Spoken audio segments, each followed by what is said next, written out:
Confucius Teachings on Building a Happy Life 6 Guidelines for Being a Good Person. A foundation for Mahayana Buddhism practice, validated by Master Jin-kong, speaker teacher Tsai Lixu.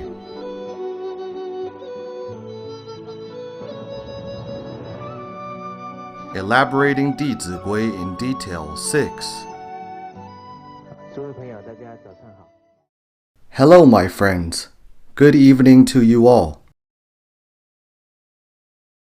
In the last class, we started to learn the text in Dizigui and read the outline one time.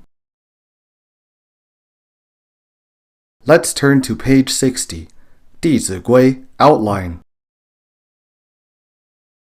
We also learned that the Chinese word Dizi does not mean children only, but refers to all students who are willing to learn the sage's teachings. Gui means the norms that help us improve moral character and develop virtues day by day. The first sentence goes, Dizigui, the guidelines for being a good person, are exhorted by the ancient sages. Its text was taken from Confucius' teachings. We also see this line in the very first chapter of the Analects. Being filial and fraternal are the foremost rules. This foremost signifies to us what the roots of being a human are. The roots are filial piety and fraternity, which means to respect elders and love our siblings. Fraternity encompasses a very important attitude, which is the mind of respect, to respect all elders. One's virtues and wisdom will constantly be revealed and escalated from his filial piety and fraternity.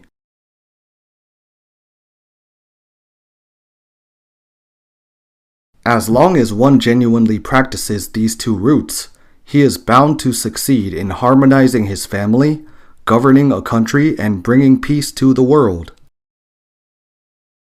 Dear friends, do you think that my statement is too much of an exaggeration? Well, the most profound truth takes the simplest form. Profound truths are in fact very basic and simple. Let's think back on Chinese history. Which dynasty enjoyed the longest prosperity throughout a few thousand years? The Zhou dynasty. How long was it? Nearly 800 years. Now let me ask, why could the Zhou dynasty last 800 years? What did it rely on? Filial piety and fraternity. We all know well the fact that the Zhou dynasty lasted 800 years, but not many people understand the cause. We often ask how come others' descendants are so excellent. Only looking at the result will not help us much. We must find out the cause. We can then gain a very powerful inspiration. The founders of the Zhou dynasty were King Wen and King Wu. King Wen's grandfather was King Tai. King Tai had 3 sons. From the eldest to the youngest, they were Taibo, Zhongyong, and Wang Zi. Wang Zi was the father of King Wen, and King Wen was the father to King Wu and Zhou Gong, the Duke of Zhou. When King Wen was born, King Tai was very happy to see this grandson's face bore the features of an emperor, a lord among men. But his father, Wang Zi, was the youngest out of the 3 sons of King Tai. Taibo was very empathic. He understood how his father felt. Upon seeing his father's joy when looking at his grandson, he was able to infer who his father wanted to pass the throne to. He knew that his father wanted King Wen to eventually take the throne. Taibo was very considerate of his father's feelings. He silently seized the opportunity to go pick herbal medicine for his father, together with his brother Zhongyong, set off deep into the mountains and never returned. Because he wanted his father not to worry who the eldest son was and be able to pass down the throne directly to his younger brother Wang Zi, subsequently to King Wen.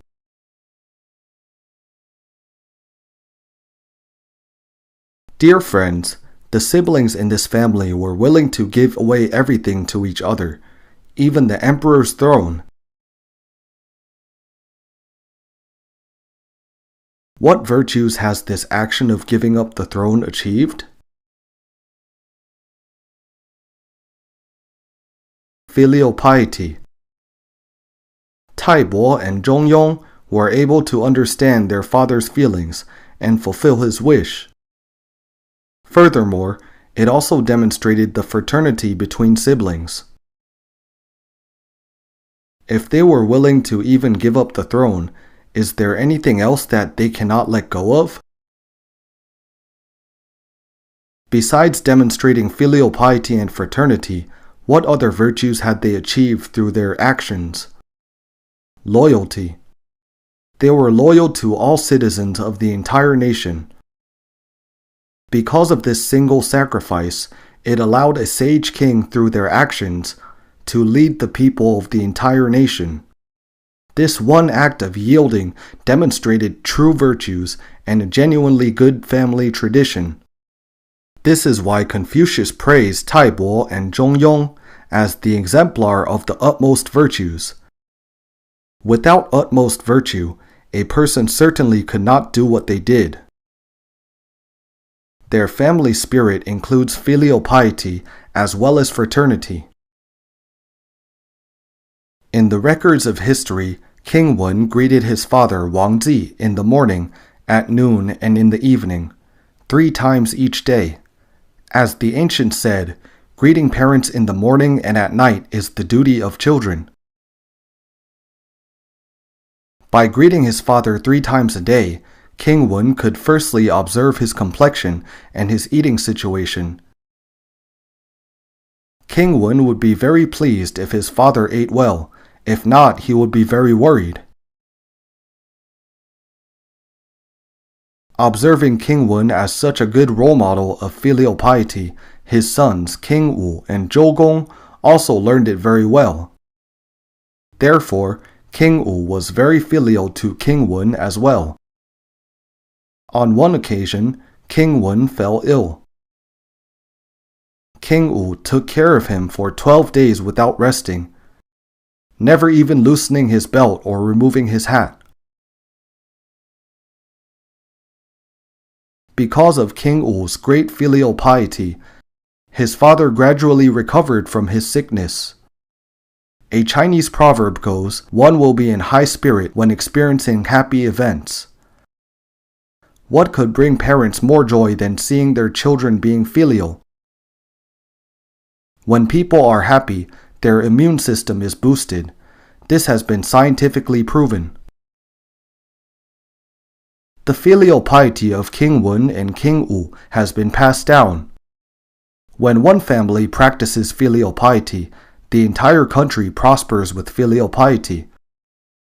When the people of a country see their respected leader practicing filial piety, they will be very touched and consequently follow suit. This is why the Great Learning states, "When one family practices benevolence, the country is benevolent. When they practice comity, the whole country is courteous. Their leader's practice of comity will inspire all citizens to do the same. Consequently, the number of conflicts will naturally reduce. The above lead by example to allow those below to emulate. Its effect will be truly inconceivable." Other than King Wu inherited his father King Wen's filial piety, Zhou Gong also inherited the fraternity of his uncles Tai Bo and Zhong Yong.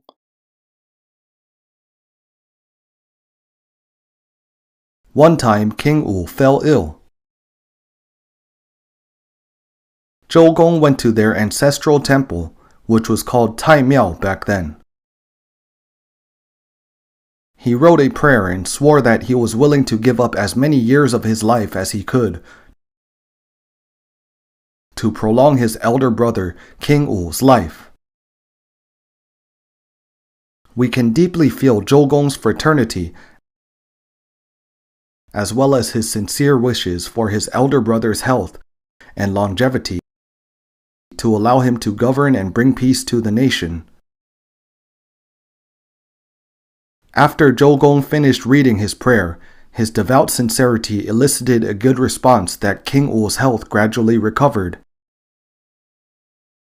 And the prayer that he wrote was commemorated in the ancestral temple.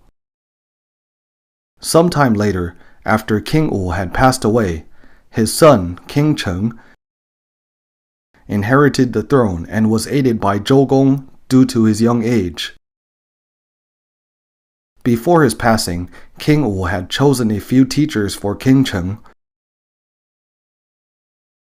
The supreme teacher, Tai Shi, was Jiang Tai Gong, and the supreme tutor, Tai Bao, was Zhou Gong. Imagine if your children had Jiang Tai Gong and Zhou Gong as teachers, wouldn't that be good? It would be great! So it is our duty to find good teachers for our children to educate them properly. But my friends, do not get nervous and make a hasty decision. As long as you have such genuine intention, you will certainly encounter good opportunities. Today, we and our children have already found a good teacher in the form of Dizigui. This sacred classic text will enable us to improve and pass down good family traditions. Because King Cheng had such good teachers, he was able to govern the country wisely when he grew up. At one point during his reign, rumors spread that Zhou Gong wanted to usurp the throne. Zhou Gong did not wait for his nephew to question him. He voluntarily requested to go to Shandong. By doing so, he hoped that his nephew could easily deal with the situation and not be influenced by the rumors. One day, King Cheng was out taking a walk. Suddenly, he saw some anomalous phenomena in the sky, a thunderclap in broad daylight. Chinese in ancient times were good at reflecting upon themselves. When King Cheng saw this anomaly, what did he think? Is it because I, the Son of Heaven, have done something wrong? Dear friends, is this superstitious? No, it is not. The human mind and nature are connected to each other. If humans' hearts are virtuous, nature will respond with harmonious climates. Conversely, if humans' hearts are bad, it increases the frequency of natural disasters. Right now, are humans' hearts good or bad? I don't mean us. Nevertheless, disasters happen only when human hearts are unwholesome. There are so many man-made and natural disasters nowadays. Seeing these anomalous phenomena, we should reflect upon ourselves and start to guard our minds to generate good thoughts only. After King Cheng saw this omen, he went back and reflected upon himself. He was thinking, is it because it was improper for me to let my uncle leave? He then went to the ancestral temple, Tai Miao, to repent to his ancestors. The ancients said, perform funerals and commemorate our ancestors with utmost sincerity and discretion. The people can then return to their deep-seated good virtues. When King Cheng was repenting, he happened to spot the written prayer that Zhou Gong wrote for his elder brother King Wu. He picked up and read it. Realizing his uncle, with the intention of letting his elder brother live longer, was willing to shorten his own life, King Cheng was so touched that he personally led a team of senior officials to Shandong and invited Zhou Gong to return. You see, the sibling love between Zhou Gong and King Wu was also passed down to the next generation. That's why the Zhou dynasty enjoyed a history of 800 years due to its tradition of filial piety and fraternity. If a family practices filial piety and fraternity, how long can it last? In Chinese history, Confucius is considered the most virtuous man of all time. His virtues touched and taught his descendants generation after generation. This family tradition remains unfaded after more than 2,000 years. My friends, if you were suddenly told that you were a descendant of Confucius today, would you feel any different after this revelation? You would suddenly think, I must not let Confucius down, and become very careful of your speech and actions. So a tradition of virtues can have a long-lasting influence. When I was lecturing in Xiamen, I met a teacher. At the end of the 5-day class, we always invite some teachers, usually about 10 or more, to share their experiences. One of the teachers said, "Only after this 5-day class did I know that the root of virtues is filial piety." This concept originated from the first chapter in the Classic of Filial Piety, which states filial piety is the root of all virtues. He continued to say that he felt a very deep affinity towards this teaching. He came from a village of over 40 families, and every family shared the same surname, Wu. He said that these 40 families produced 109 offspring of his generation, and 108 out of these 109 offspring were college graduates with very good moral qualities.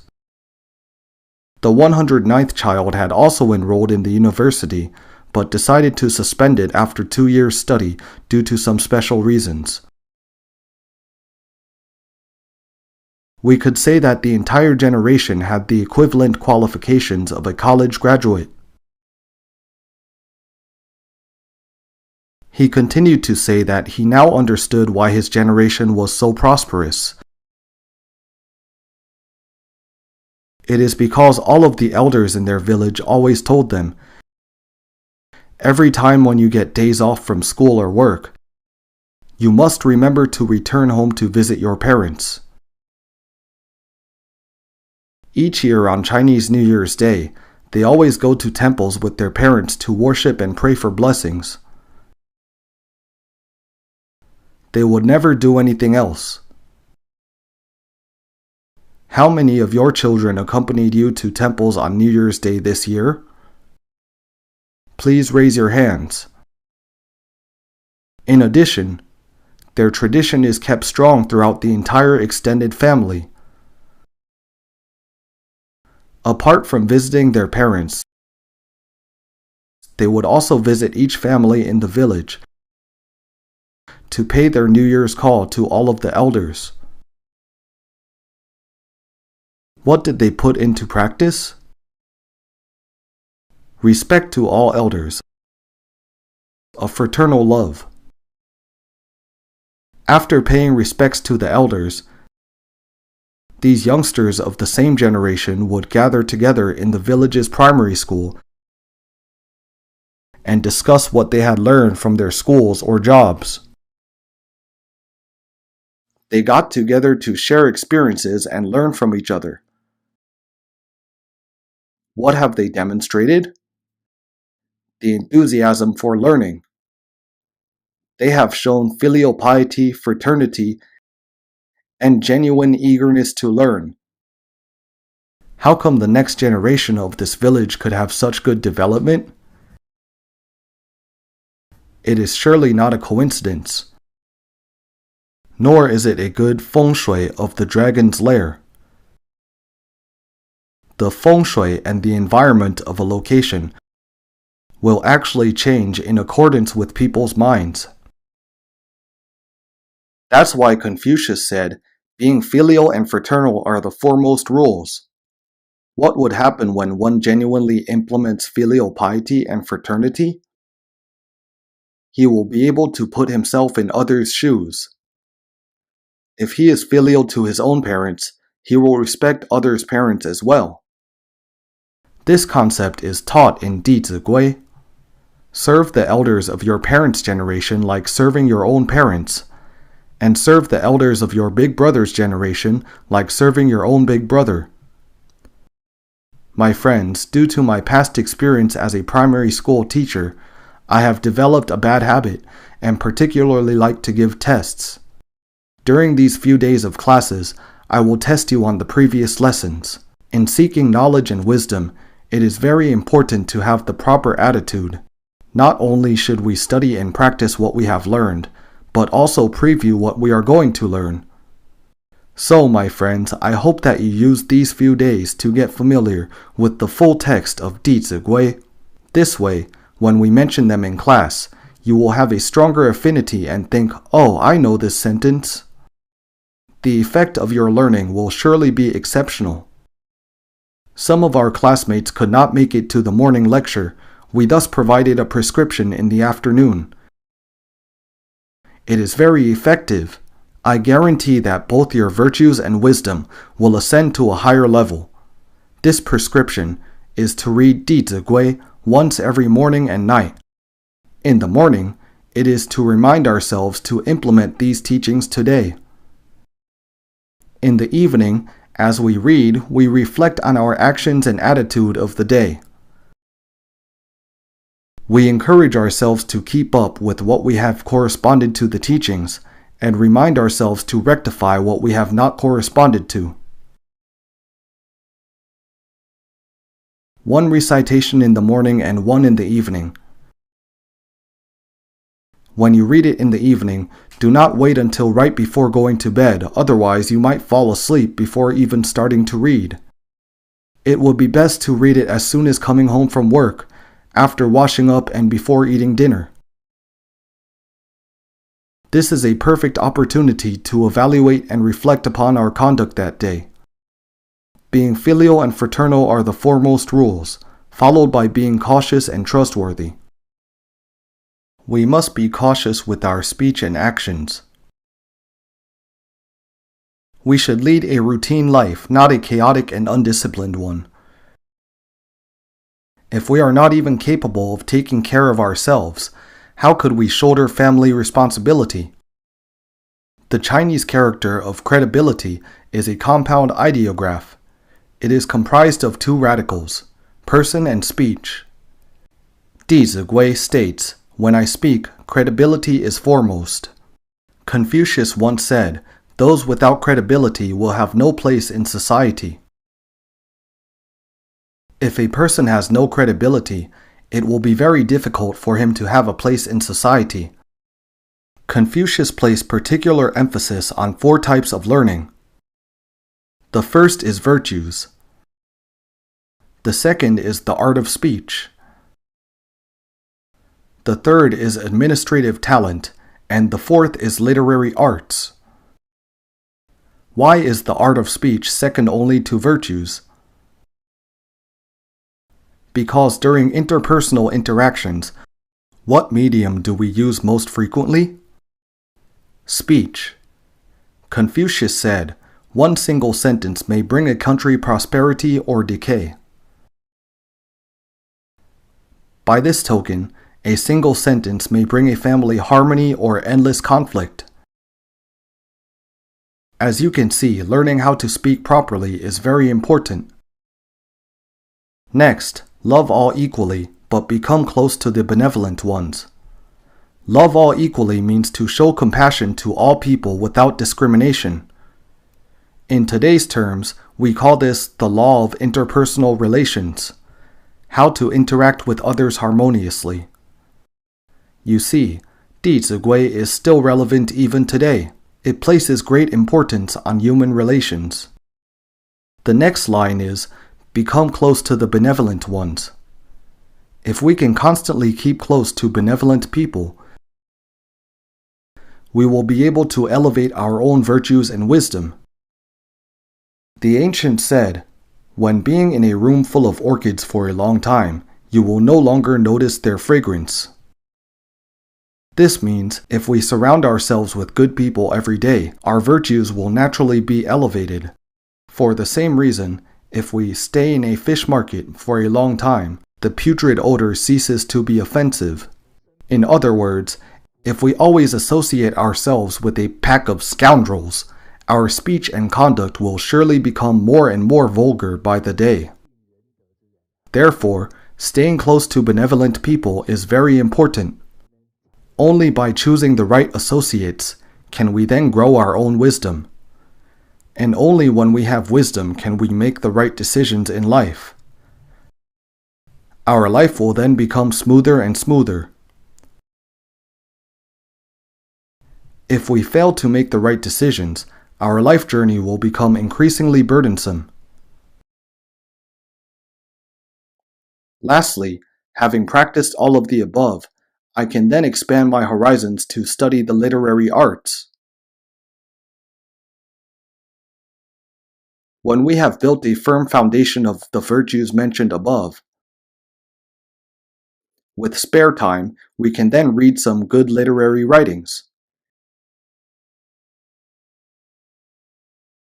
In ancient times, writings were for conveying Tao.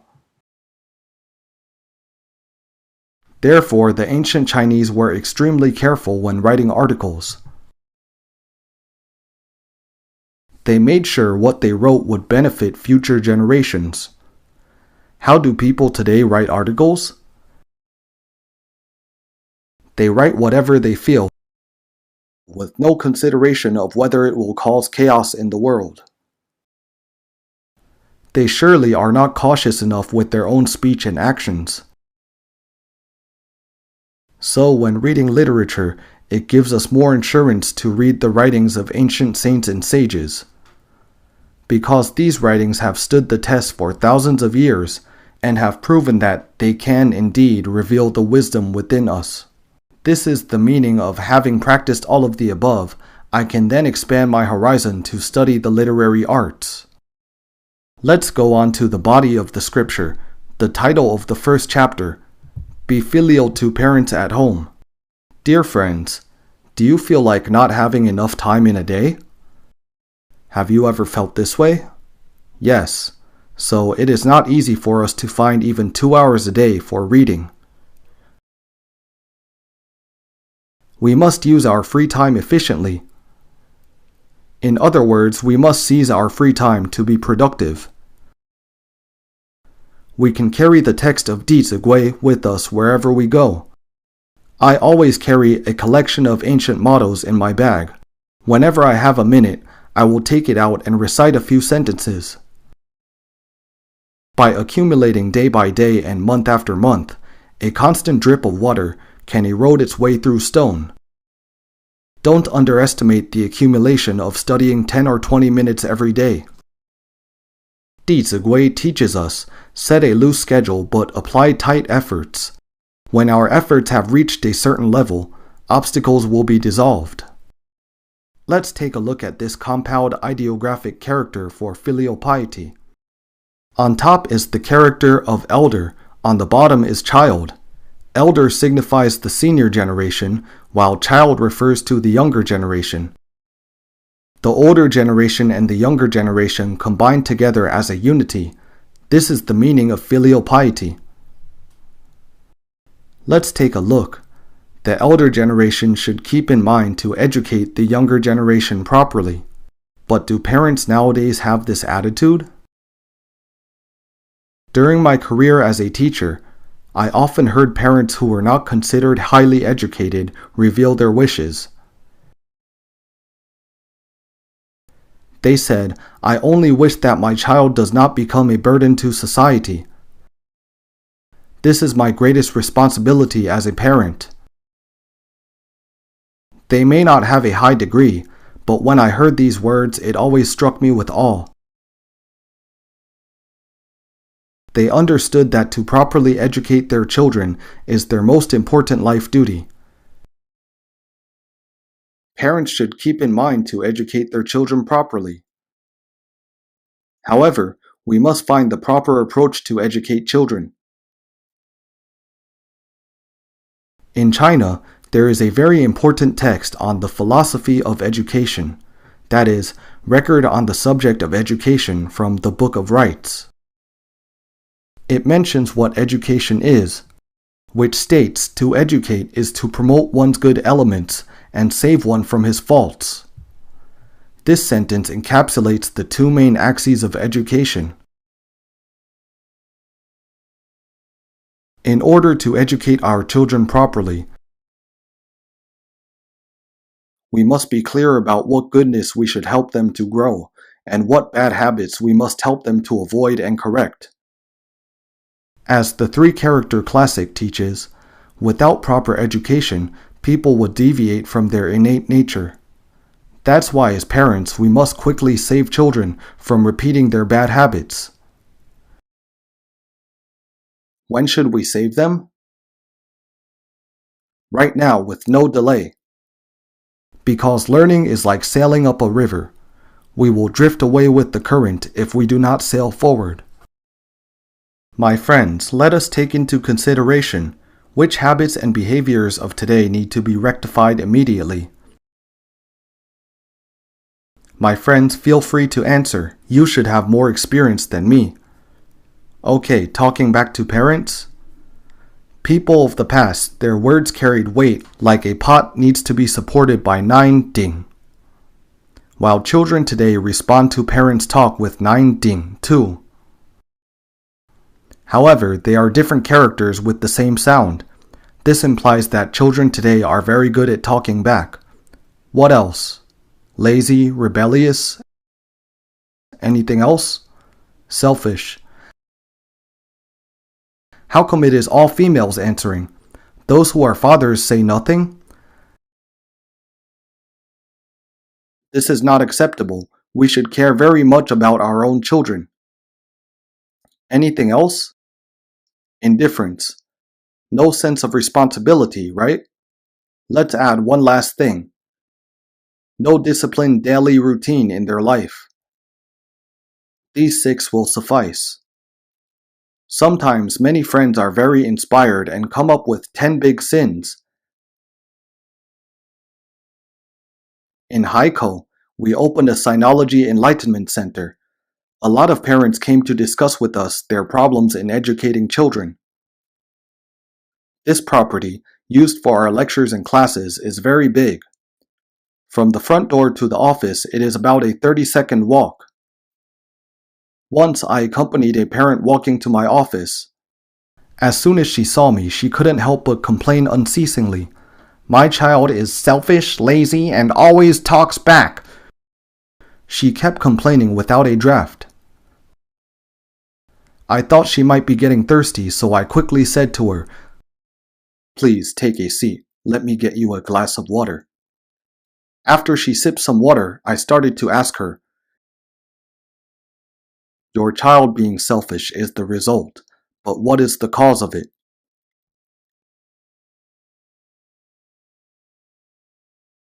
Dear friends, have you ever seen a child with the word selfish on their forehead since the day they were born?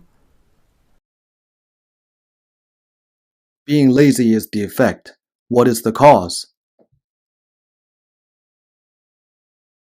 Have you ever seen any 2-year-old child who is listless? 1 or 2-year-old children are naturally active and lively. How would they become lazy later on? Let's continue to analyze Children being rebellious is the effect. What is the cause? Some people nowadays say that children being rebellious is normal. Have you heard this? Yes? Who said that? Find them.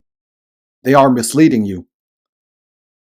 Please tell me, 50 years ago, did you ever hear the word rebel?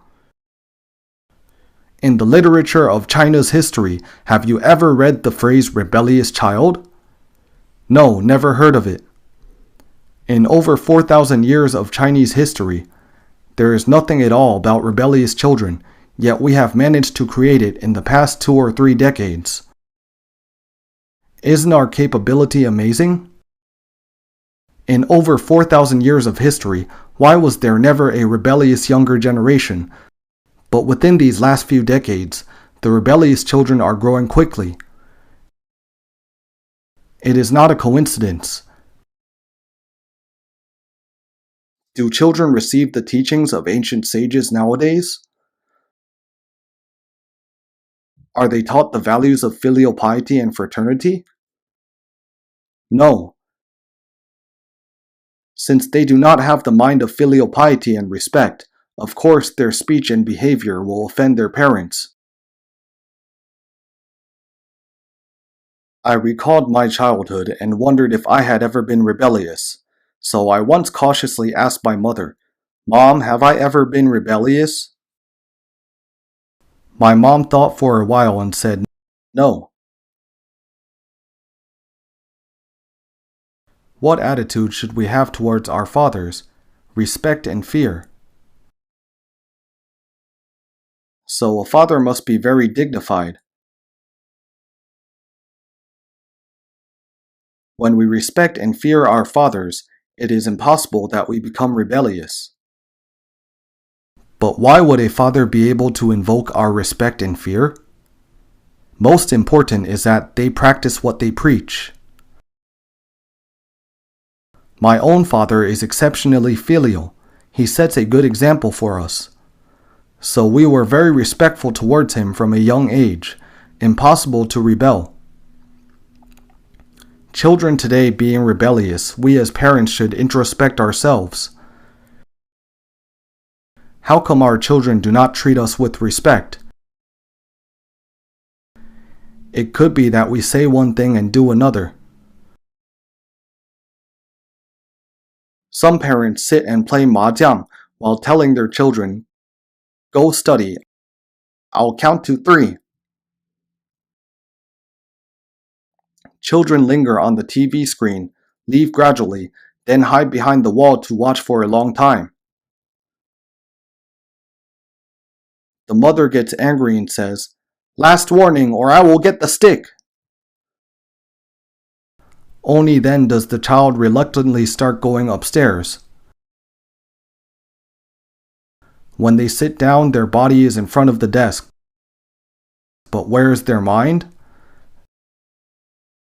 Still thinking about the TV. Wow, how did you know? Still wondering about what happened to the leading actor and actress.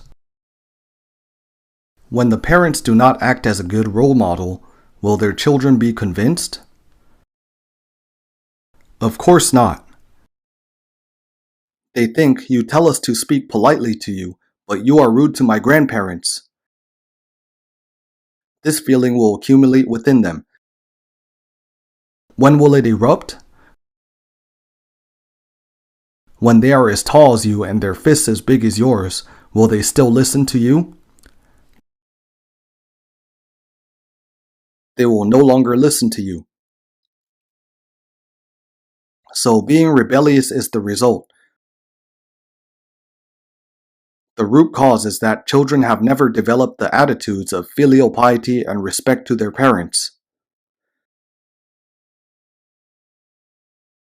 This root cause, along with the bad influences of the external environment, such as copying the bad behaviors of classmates and friends, have eventually led them to be more and more rebellious. Therefore, in order to eradicate this rebellious behavior, it is critical to pass down the sage's teachings. Parents must understand how to be a good role model for their children.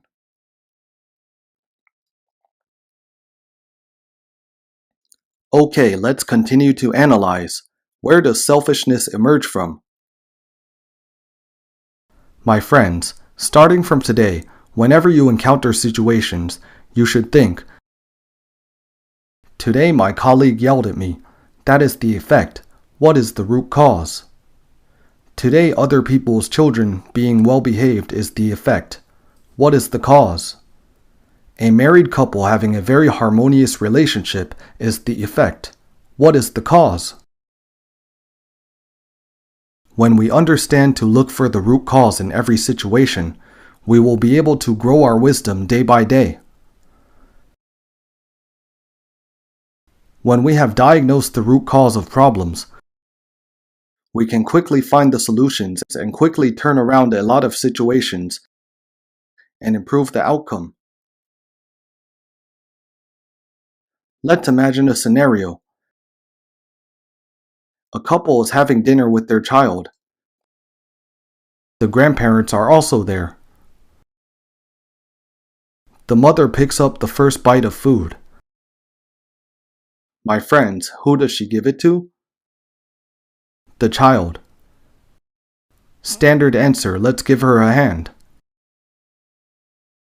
This standard is a common phenomenon today. But what will the effect be with this act of giving the first bite of food to the child? Baby, I made this dish especially for you. Eat as much as you want. The grandparents seeing this will also be unwilling to be outdone. Grandson, these dishes are very delicious too. To whom do the grandparents also serve the food? The grandson. In the end, whose bowl is piled high with food? The grandson's. So who becomes number one in the family? The grandson. Isn't this topsy-turvy? Yes. As a result, the child will also be topsy-turvy. Is this reasonable? Everyone in the family is serving him. A little emperor has been created. What is the characteristic of little emperors or princesses? Being selfish. Because everybody else is serving them, they learn to only think of themselves. A Chinese proverb reads, accompanying an emperor is like being with a tiger. The children of today all have bad tempers. When you always give them what they want, out of 10 requests you fulfill 9 of them. On the 10th request, what will they do when you say no? Throw a big tantrum. And if you have no principles, what will you say as soon as they throw a tantrum? Okay, I will buy it for you. They will learn that they can always win while their parents will be defeated again and again. My friends, where should educating our children start from? From serving food at the dinner table. It is a small matter but big wisdom. Each of our actions should be a good role model for our children to learn from. Today, if you give the first bite to your parents and say, "Dad, enjoy." Upon seeing this, will your children say, "Dad, why didn't you think of me first?" No. When they see their own father practicing filial piety, they will be very touched because the innate nature of every person is originally good.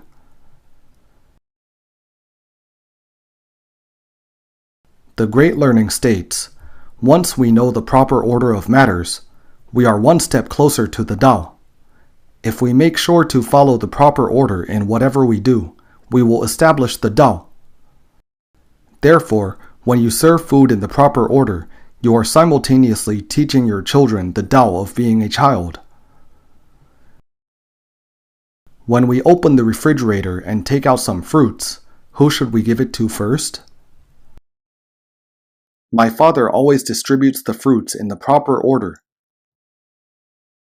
If when I was a child, my father had distributed the fruits in the incorrect order, then I would not have been able to stand here in front of you all to teach these classes today. A Chinese proverb says, "The slightest difference leads to a huge error." You may say, "Teacher Tsai, is it that serious? Just giving fruit, is it such a big deal? Does it have an effect?" It really does. My sisters and I always saw my parents serving food to our grandparents first. Very naturally, we learned to emulate the same practice. Actually, I had a very high chance of becoming a prodigal.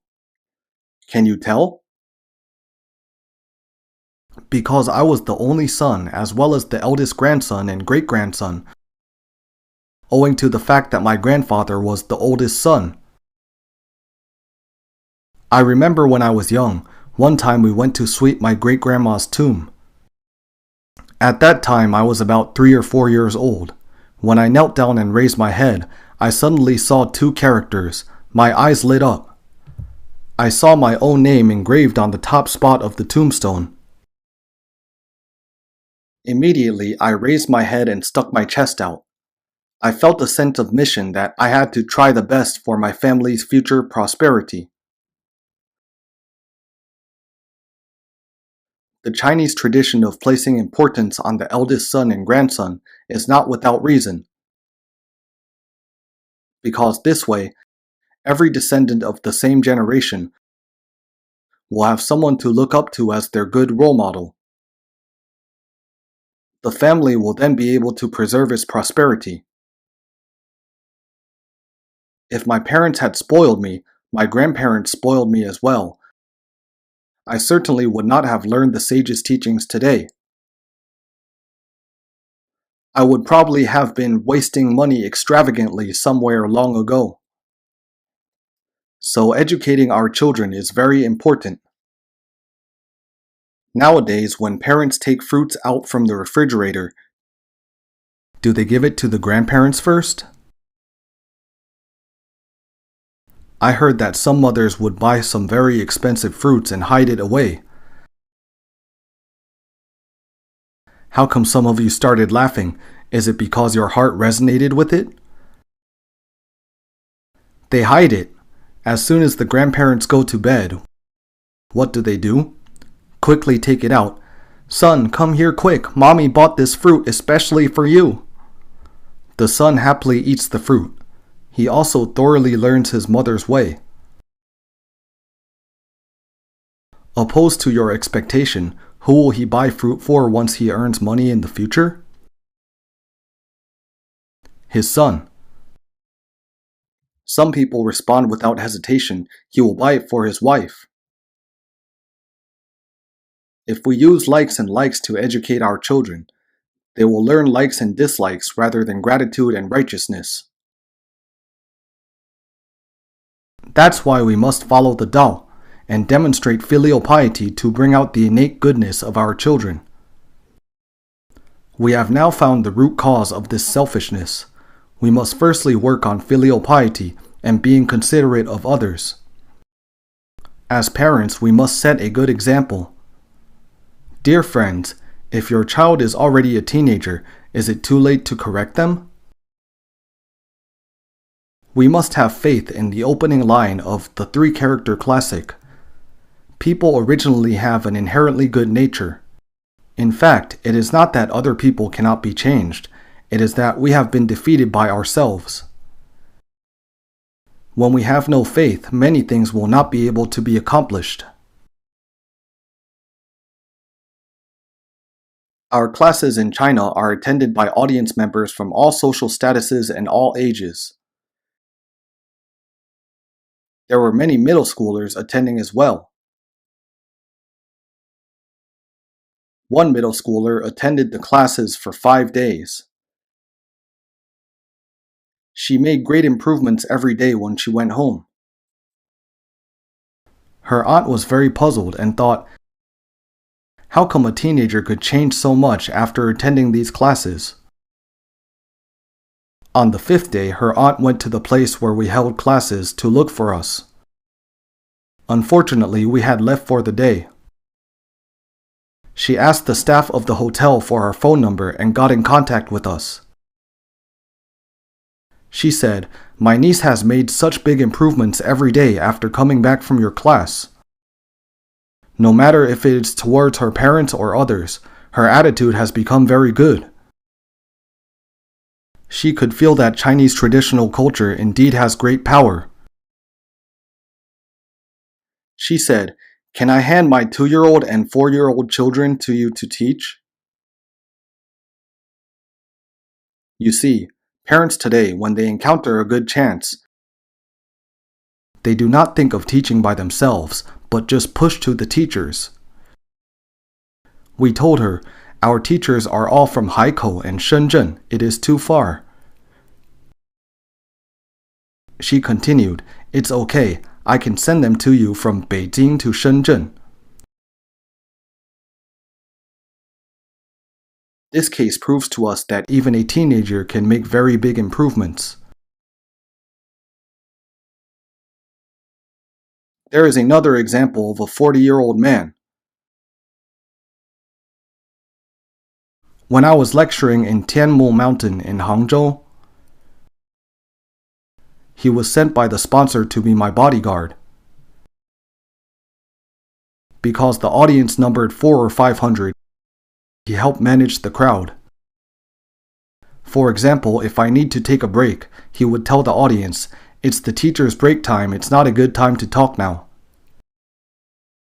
He dealt with situations like this for me. He had also learned martial arts and had been an armed policeman for over 10 years.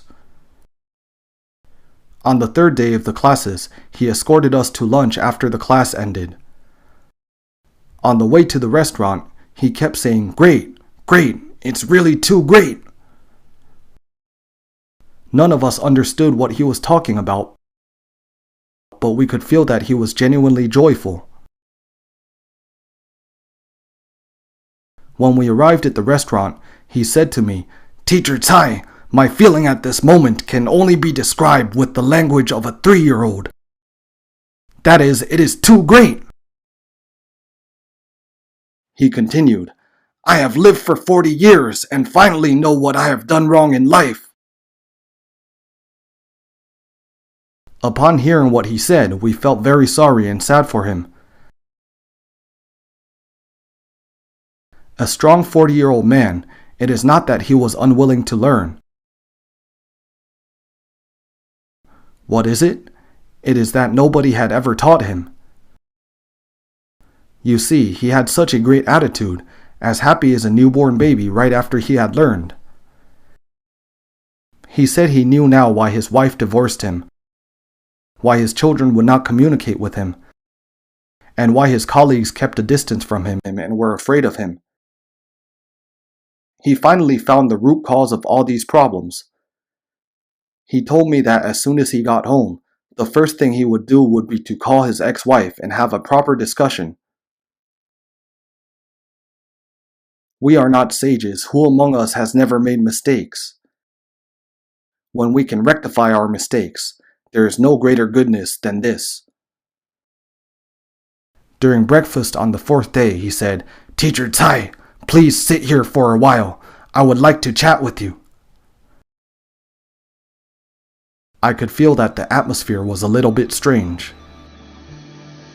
Okay, let's stop here for today.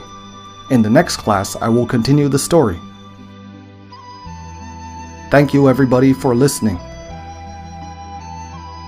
For MP3 and full transcripts, please visit mahayanapureland.org.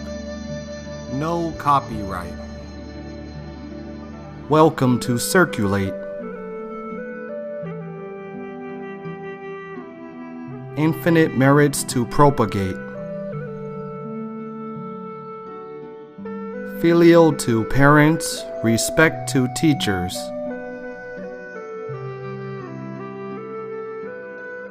See you again.